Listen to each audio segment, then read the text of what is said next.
సంవత్సరాల తరబడి government job కోసం వేచి చూస్తున్నారా? కేవలం 8 నెలల్లో మీ కల నెరవేర్చుకోండి. వెంటనే కింది నంబర్స్‌కి కాల్ చేయండి.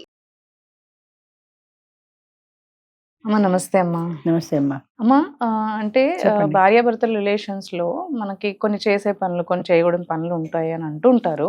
అవును. అయితే అలా అనుకున్నప్పుడు అంటే ఎంత ప్రైవసీ, ఎంత స్పేస్ ఉన్నా గానీ కొన్ని విషయాలు అంటే కొన్నిసార్లు ఏంటంటే ఏదైనా గొడవ పడినప్పుడు లేదంటే కొన్ని సార్లు కొన్ని విషయాలు ఒక భర్త చేసేది భార్యకు నచ్చకపోవచ్చు. అవును. అలాంటి విషయాల్లో వాళ్ళు అంటే నిరాకరిస్తూ ఉంటారు. అంటే చేయకూడదు అని చెప్తూ ఉంటారు.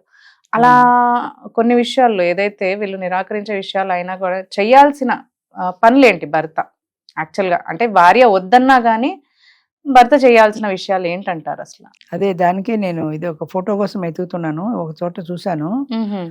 ఒక పార్కులో భార్యాభర్త ఇద్దరు ఎడమొహం పెడమొహం పెట్టుకుని బెంచ్ మీద ఆవిడటు ఈయనటు తిరిగి కూర్చున్నారు. వర్షం పడుతోంది. ఆయన వెంటనే తల ఇటు తిప్పుకునే గొడుగు ఆవిడకి పెట్టాడు.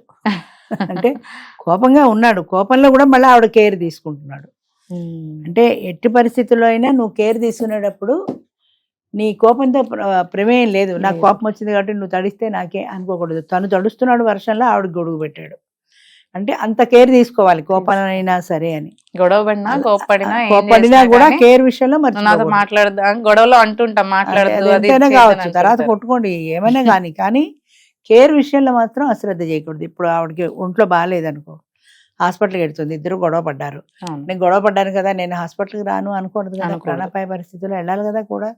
అలా వెళ్ళి తను కూడా ఉన్నప్పుడు 4 రోజులు హాస్పిటల్లో అడ్మిట్ అయితే రాత్రి పగలు ఆమె సేవ చేస్తూ అక్కడే ఉండిపోయాడు అనుకో, ఆవిడలో ఒక పశ్చాత్తాపం మొదలవుతుంది. ఇంత ప్రేమగా చూసుకునే మనిషి మీద నేను కోపడ్డాను అని అనిపిస్తుంది. దాని చేత కేర్ తీసుకోవాల్సిన సందర్భంలో ఎంత కోపమైనా ఉండని తప్పనిసరిగా నువ్వు కేర్ తీసుకునే తీరాలి. నీ కోపం ఉంటే వేరే తగ్గి ఇంటికి వచ్చిన తర్వాత గొడవ పడండి, కానీ కేర్ విషయంలో అశ్రద్ధ చేయకూడదు కదా.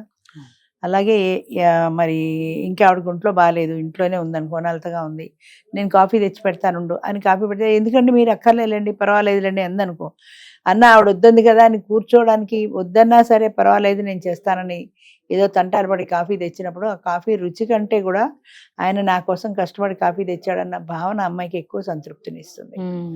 అంటే నా కోసం ఒకరు ఉన్నారు, somebody is there to take care of me అన్న భావన చాలా సంతృప్తిని ఇస్తుంది. అలాగే కేర్ తీసుకోవలసినటువంటి సందర్భాల్లో ఎట్టి పరిస్థితుల్లో తప్పనిసరిగా కేర్ తీసుకునే తీరాలి. అంతేగాని నాతో గొడవ పడింది కదా, నేను కాఫీ ఎందుకు ఇవ్వాలి, నేనే పెట్టుకు తాగుతా, ఆయన కాఫీ పెట్టుకుని వచ్చి హాయిగా అక్కడ తాగుతూ కూర్చున్నాడు అనుకో, ఆవిడ మనసు ఎంత రగిలిపోతుంది, చాలా ఇంకా పెరుగుతుంది, అగ్నిలో ఆజ్యం పోసినట్టు అవుతుంది, ఇంకా పెరుగుతుంది. అందుకని నీకు ఎన్ని గొడవలైనా రాని నేను నీకు ఉన్నానన్న భరోసా ఎట్టి పరిస్థితుల్లో మర్చిపోకూడదు. అది తప్పనిసరిగా తన ప్రేమను ప్రదర్శిస్తుంది. అది నీకు ఎంత కోపమైనా ఉండని నువ్వు చూపించే సందర్భంలో ఆ ప్రేమ నీకు నేనున్నాననే భరోసా అమ్మాయికి ఎంతో ధైర్యాన్ని ఇస్తుంది. చిన్న పశ్చాత్తాపం కూడా మొదలెడుతుంది. అయ్యో ఈయనతో నేను గొడవ పడ్డాను, ఆయన చూడు నన్ను ఎంత ప్రేమగా చూస్తున్నారు అన్న భావన అమ్మాయిలో కూడా మొదలు పెడుతుంది. తొందరగా కలిసే అవకాశం ఉంటుంది కూడా దానివల్ల. అంచేత ఎప్పుడు కూడా ఎంత భర్త అంటే భార్య కానీ, భార్య అంటే భర్త కానీ ఎన్ని గొడవలైనా ఉండని కేర్ తీసుకునే విషయంలో మాత్రం కేర్లెస్గా ఉండకూడదు, అశ్రద్ధ చేయకూడదు, చాలా జాగ్రత్తగా తీసుకోవాలి. ఆ బాధ్యత నాదే అనే సంగతి కూడా మర్చిపోవచ్చు. బాధ్యత నాది, తన కేర్ తీసుకోవాల్సిన బాధ్యతకి నేనున్నాననే భరోసా ఇవ్వాలి. అదైతే ఎప్పుడైనా సరే ఎలాంటి సిచ్యువేషన్ ఉన్నా కానీ దీందే ఏదైనా కష్టం వస్తే ఆయన నాకు ఉన్నారు అనే భరోసా అమ్మాయికి రావాలి కదా.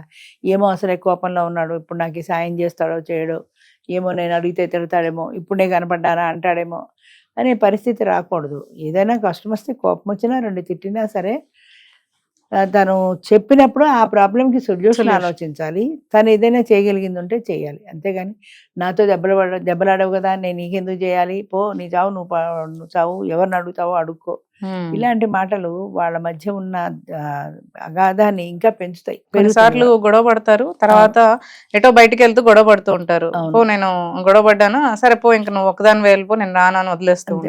అదే అలాంటి చిన్న చిన్న తగాదాలే పెద్ద పెద్ద అసంతృప్తులకి దారితీస్తాయి. ఎందుకంటే ఇలా మధ్యలో నన్ను వదిలేసి వెళ్ళిపోయాడన్న భావన ఉండకూడదు కదా అమ్మాయికి. అందుకని నీకు నేను ఎట్టి పరిస్థితుల్లో భరోసా ఉన్నానన్న భావన కలిగించినప్పుడు అమ్మాయికి ధైర్యం ఉంటుంది. తప్పనిసరిగా ఆ బాధ్యత భర్తది కూడా ఉండాలంటారు.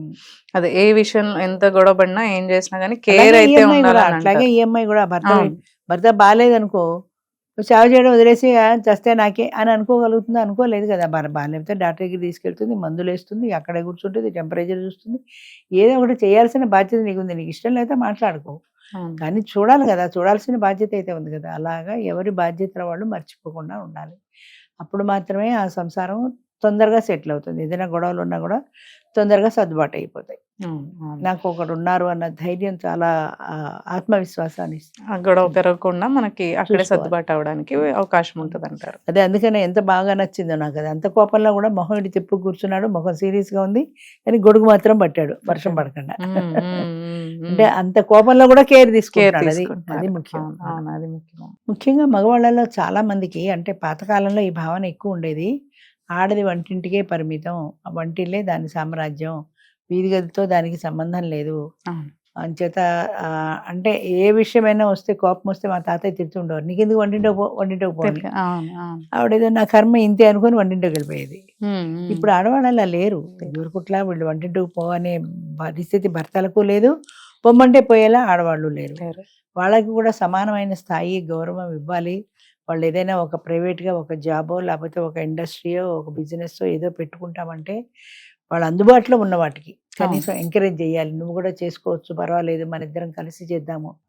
అంటే నువ్వు నీకు అవన్నీ ఎందుకు, హాయిగా ఇంట్లో కూర్చొని వండుకొని తినక అంటే ఎంతసేపు వండుకుంటుంది, ఎన్నిసార్లు తింటుంది. కొంతమంది అంటారు, అంటే నీకెందుకు, నువ్వు జాబ్ చేయాల్సిన అవసరం ఏంటి, నేను తెచ్చి పెడుతున్నాను కదా అన్ని అని అంటుంటారు. అంతే జాబ్ చేయడం అనేది కేవలం ఆర్థికమైన అవసరమే కాదు, ఆమె ఒక ఆత్మవిశ్వాసం, నేను ఈ పని చెయ్యగలను, లేదా ఒక కొత్త ఇన్నోవేషన్ ఏదైనా ఒక ఇది ఇలాంటివి చేస్తే బాగుంటుంది అని వచ్చినప్పుడు దాన్ని ఎంకరేజ్ చేసినట్లయితే ఆ అమ్మాయి కూడా ధైర్యంగా ముందుకెళ్ళగలుగుతుంది. నీకెందుకు, నువ్వు నోరు మూసుకుని వంటింట్లో కూర్చో, నువ్వు వంట చేసుకో అంటే, ఆడదంటే వంటింటికే పరిమితం అన్న భావన చాలా ఎక్కువ ఉండేది ఒకప్పుడు. ఇప్పుడు చాలా వరకు తగ్గింది, కానీ ఒకప్పుడు చాలా ఎక్కువ ఉండేది.